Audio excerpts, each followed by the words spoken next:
Hi, this is Manoj Phillip with ManojSellsHomes.com, and today we'll be talking about how realtors get paid.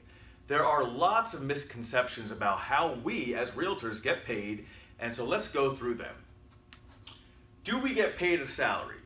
So do we get paid a set income every year where we get paid every 2 weeks? Do we get paid a salary by our brokers? And the answer is no.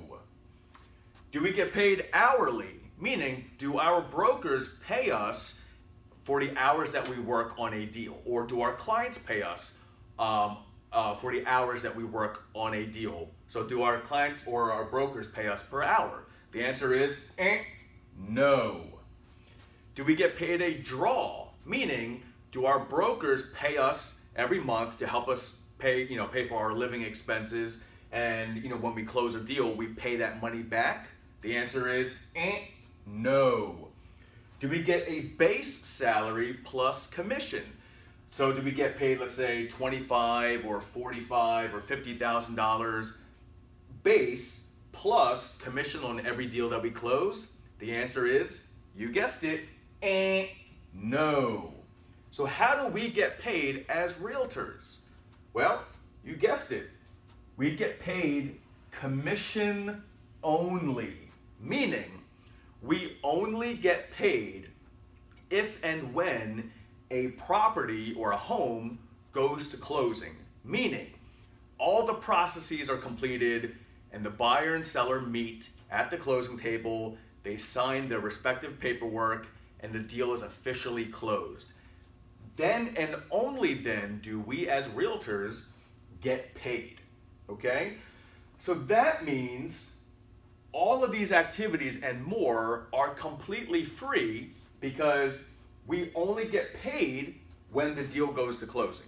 So that means the hundreds of phone calls and emails and text messages we exchange with our clients are for free until a property goes to closing. That means all the research and analysis we do for clients, whether it's helping them determine what price to offer on a home or what price to list their home at, all of that research and analysis are for free until a property goes to closing, if and when it does go to closing. All the advice that we give to clients about how to stage their home, what upgrades they should put into their home before putting it on the market to sell, or what price to offer on a house that they want to buy. All of that advice is for free. We only get paid if and when a property goes to closing. All the problem solving that we do, helping a client determine how to respond to an offer that they received on their home, or helping a buyer figure out how to respond to a counteroffer that the seller gave them. All that problem solving for that type of scenario or similar ones, again, you guessed it, for free. Showing properties, this is a big one. A lot of buyers feel that, or they think that when we show properties that we get paid for them, and we don't. So, a buyer might be thinking, well, I definitely need a 4-bedroom house, but there's this 3-bedroom house that came on the market, and I just really want to see it. It looks really nice, and I really want to check it out. So even though they have no intention of buying that house, even though they know they absolutely need a 4-bedroom and there's no way they could ever make a 3-bedroom work, they think that somehow we get paid for showing them that house, but we don't. So that's wasted time. So we do not get paid for showing homes. So we don't get paid for that. Open houses. For realtors who conduct open houses and they spend their Saturdays or Sunday afternoons at a house for 3 to 4 hours, and then all the prep work that goes into it and all the work that goes into completing an open house and wrapping things up and getting the signs and popping the balloons and all those things, or letting them up into the air. That's a joke. We don't do that. All of that's for free. Attending home inspections. So when we are representing a buyer and we are there to attend a home inspection and understand the nature of the house and the condition and any issues with the home, for those 3 or 4 hours, that's free. And a lot of deals fall through during the home inspection process. So, we might work with a buyer and the buyer has a home inspection, we uncover a lot of issues with the home, and we ask the seller to fix those major defects, and the seller refuses, and we can't negotiate a solution, and then the deal falls through. And then what happens? We don't get paid for all that time that we spent on that deal or with that client. We don't get paid. So now the buyer has to start from scratch and look for properties all over again and go through the whole process.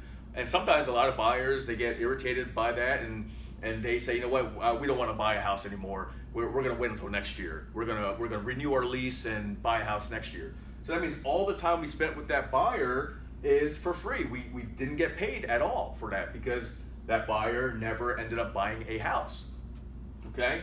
Attending appraisals, we don't get paid for that.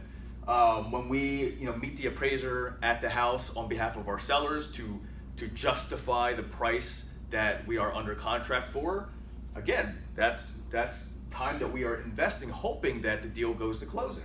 So that is money that's a task that we do not get paid for. We're hoping that it works out and we go to the closing table. Okay? So we're hoping that we go to closing. Meeting contractors. Let's say a buyer or a seller, they're trying to get estimates for a job that they want to get done on the home, and they can't meet the contractor themselves, so we have to meet the contractor. Sometimes we're the ones who find the contractor. We're getting bids, we're getting quotes, and then we also meet the contractor. So again, that's things that we do completely for free, hoping that we eventually go to the closing table. And the evenings that we spend working and fielding phone calls and sending emails and writing offers and showing properties, the weekends that we spend working and doing a host of different activities, and very, very frequently the holidays that we spend working, all of those are done for free because we're hoping that all the tasks that we do result in going to closing on a particular property. So all of these and more are done completely for free. So that means when you ask a realtor to show you a property just because you're curious about the house, but you have no real intention of buying it, and you know that the house won't work for you, you're asking that realtor to take time that they don't get paid for to show you a house that you won't buy, and you're also getting the seller's hopes up because you're entering the home of a seller who is trying to sell their home, and you have no intention of buying that home. You can't buy the home, or you don't want to buy that home, and so you're entering the seller's home under false pretense. They're leaving the home to allow a perfect stranger to come see the house, and it turns out that you have no intention of buying the house. And then also you are asking the realtor to invest their time to show you the home, even though you have no intention of buying it because you need a 4-bedroom and this home is a 3-bedroom, but you just wanted to see it because it looked pretty in the photos.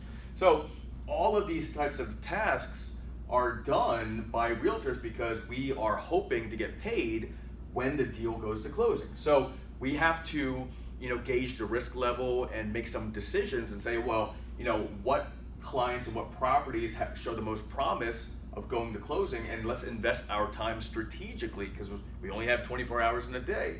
So all of these tasks that we do for clients, we do because we, based on our analysis, based on our calculations, we feel that these deals show a lot of promise of going to closing. So we can get paid and pay our own bills, right? Because we have bills, we have expenses that we have to pay for. So how do realtors get paid? Commission only. We only get paid when a deal, when a property, when a home goes to the closing table. That means when a buyer and seller sign the paperwork. Things can happen at the walkthrough. I'm going to abbreviate it. At the walkthrough, where we think the deal is about to go to closing the next day, and the buyer goes to look at the house the day before, and then we find an issue. Maybe the seller, as they were moving things out of the home, they were moving a drawer or a chest or an armoire or something, and it hit the drywall, and now there's a hole in the drywall, and they didn't realize, or maybe the seller realized it and didn't care, and now the buyer sees that and say, no, I refuse to go to closing until that's fixed by the seller. So things can happen even at the walkthrough, or maybe the seller moved out several days ago, and we go to the walkthrough and we find out that the pipes burst, or somebody broke into the home, or the air conditioning is not working anymore, or the heater is not working. So those are issues that we now have to address, and sometimes that can blow up the whole deal, and the deal doesn't even go to closing at all because the seller doesn't want to fix it, or the buyer or the seller can't afford to fix it, and now the deal falls through. And so sometimes deals can fall through even during the walkthrough, or at the closing table. So again, we do not get paid until the buyer and seller go to the closing table and sign the paperwork where the seller is agreeing to sell their home to the buyer, and the buyer is now agreeing to purchase the home and pay for it. And so we do not get paid as realtors until that happens. So in the next video, I'll discuss how realtors spend the money, or basically, when we get paid, how to, the commission is broken down, who gets the money, and do we get paid all of it, or how is the commission broken down or split up. So we'll discuss that in a future video. But hopefully this sheds some light as to how we get paid. And the takeaway again is we only get paid when a property goes to the closing table.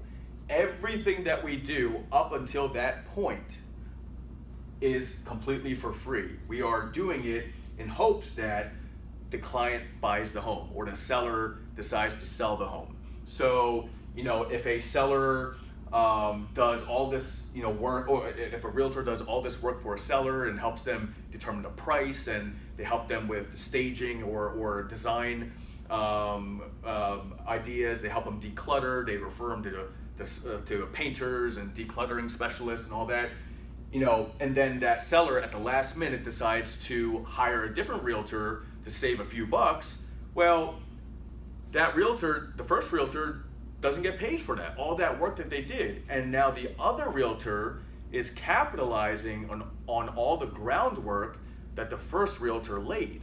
So the same thing happens when a realtor helps a buyer, refers them to a great mortgage lender, gives them a buyer consultation, explains how the buying process works, and then if that buyer decides to now work with a different realtor for a silly reason, now that other realtor is capitalizing on all the groundwork that the first realtor laid.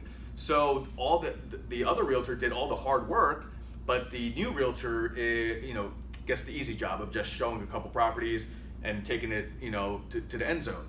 So, be sensitive, to realtors who are doing a lot of work for you.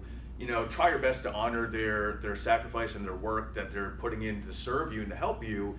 And if you do have a problem or concern with your current realtor, please address it with him or her so they can, resolve it for you, or try to find a way to fix the issue or manage expectations.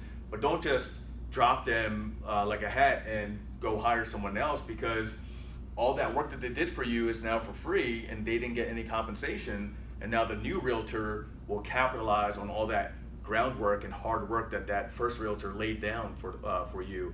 And so that's not fair. So if you have any questions, drop them in the comments below and I'll be sure to address them. Thank you.